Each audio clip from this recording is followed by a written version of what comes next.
বনগাঁর পর Hooghly কোন্নগরে point blank range থেকে ব্যবসায়ীর মাথায় গুলি দুষ্কৃতীর। রক্তাক্ত অবস্থায় তাকে উদ্ধার করে নিয়ে যাওয়া হয় হাসপাতালে।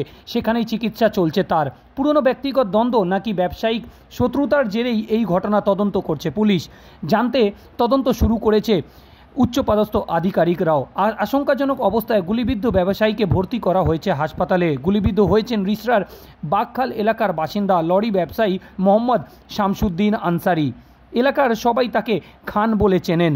গুলিবিদ্ধ অবস্থায় তাকে শ্রীরামপুর ওয়ালস হাসপাতালে নিয়ে যাওয়া হয়েছে। পলাতক অভিযুক্ত যুবক বাগখাল 2 নম্বর লাইনের বাসিন্দা রঞ্জন যাদব।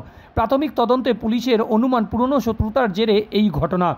চন্দননগর পুলিশ কমিশনারেটের ডিসি অর্ণব বিশ্বাস বলেন, প্রাথমিকভাবে মনে হচ্ছে পুরনো গণ্ডগোলের জেরে গুলি চালানো হয়েছে। অন্য কারণও খতিয়ে দেখা হচ্ছে এবং কেন এই পুরো ঘটনা ঘটেছে সে পুরো বিষয় খতিয়ে দেখা হচ্ছে।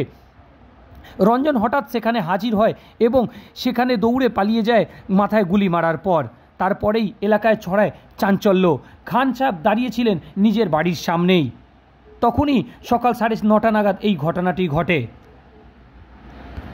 প্রত্যক্ষদর্শীদের থেকে জানা গেছে, সকাল 9:30 নাগাদ ব্যবসায়ী জৈনুদ্দিন আনসারির সঙ্গে দাঁড়িয়ে কথা বলছিলেন শামসুদ্দিন। তখনই হঠাৎ রঞ্জন সেখানে হাজির হয়ে খুব কাছ থেকে মাথার পেছনে গুলি করে দৌড়ে পালিয়ে যায়।